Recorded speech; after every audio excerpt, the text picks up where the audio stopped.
Sosok inspiratif di lapangan, guru olahraga SMKN 1 Ciamas Bogor. Di balik sorak-sorai para siswa yang berlari di lapangan, ada sosok yang selalu berdiri tegak memberi semangat. Dia adalah guru olahraga SMKN 1 Ciamas Bogor yang tak hanya dikenal sebagai pengajar. Kalau dibilang favorit, saya hampir semua olahraga suka gitu ya, saya suka. Cuma saya lebih suka olahraga yang bertemu atau berhadapan. Contohnya olahraga yang menggunakan bola, sepak bola, bola basket, voli, itu saya suka. Cara saya yang pertama itu kan senang aja, bahagia, gitu kan, itu akan menambah kesehatan. Kemudian yang paling mudah itu adalah sepak bola. Paling mudah untuk mengajarkannya, terutama ke anak laki-laki.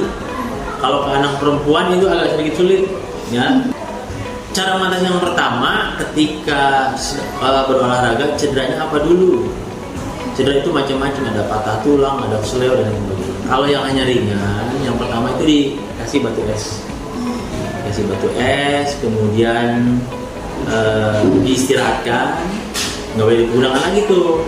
Kemudian ditinggikan, kemudian dibalut, dibebat, tapi jangan terlalu keras. Baru nanti setelah lebih dari 24 jam baru mulai diurut pelan-pelan, ya. Setelah 72 jam baru diurut lagi.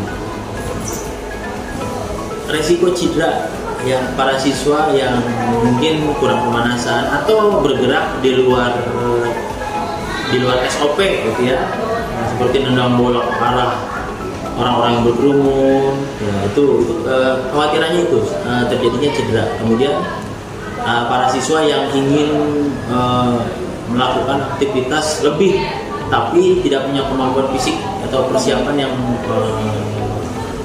yang baik. Contohnya pada saat tes dia sebenarnya nggak mampu tapi memaksakan diri. Nah itu yang resiko untuk dipelajari. Motivasinya agak menyampaikan kepada dia bahwa salah satu hal yang bisa menyebabkan kamu bahagia dan sehat, olahraga. Pilih olahraga yang kamu sukai, bukan hanya satu olahraga, tapi mungkin banyak pilihan olahraga. Pilih salah satu yang kamu suka. Ada anak yang suka basket, tapi sepak bola nggak suka. Ada yang suka voli, tapi sepak bola juga nggak suka. Gitu. Ada yang cuma sukanya anak yang suka pas, yang sukanya lari aja gitu. Padahal itu olahraga terbaik, lari. Kalau pilihan itu mungkin karena latar belakang saya adalah di kuliah di Fakultas Ilmu Olahragaan.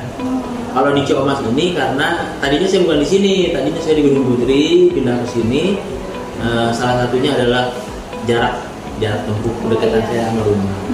Nah itu, jadi olahraga adalah kalau sekarang sudah menjadi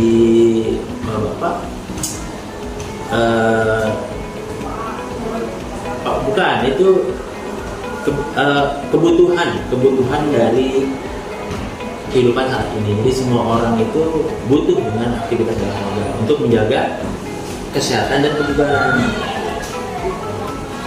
Yaitu dengan memberikan informasi bahwa antara belajar menuntut ilmu secara akademik, maksudnya di kognitif, di pengetahuan, ya, dengan digerak atau di kemampuan gerak itu harus seimbang. Jangan memaksakan diri selalu pengetahuan kognitif saja, tapi hak dari tubuhnya juga harus difasilitasi dengan cara beraktivitas olahraga melalui cabang-cabang olahraga yang dia sukai. Kalau seumpamanya dia hanya belajar aja, begadang nantinya kalau pas-pasan ada deadline gitu ya, akhirnya tidak seimbang antara fisik dan kemampuan dia, sehingga akademiknya justru malah menurun. Rasa bangga dan senang, mungkin di beberapa alumni di SMK Ciamas atau kakak kelas kamu, ada yang sekarang sudah ada yang jadi guru olahraga, pelatih, kemudian ada yang jadi tentara, ya itu kan berkaitan dengan kebugaran kemampuan fisik. Saya sangat senang, bahagia, dan mudah-mudahan bisa menjadi contoh bagi yang lain dan menjadi karir untuk kehidupan masa depan. Pesan saya selalu berusaha berlatih dengan keterbatasan kita, karena sekolah itu terbatas dan bagaimanapun, apalagi dukungan dari pimpinan yang mungkin berbeda antara pimpinan yang satu dan pimpinan yang lain. Ada pimpinan yang antusias, ada pimpinan yang mungkin kurang antusias sama perkembangan olahraga. Padahal kedua-duanya harus berjalan sinkron. Ya, itu membangun manusia itu bukan hanya mental, tapi juga fisiknya juga harus dibangun. Dengan fisik dibangun, maka mental orang tersebut pasti akan meningkat.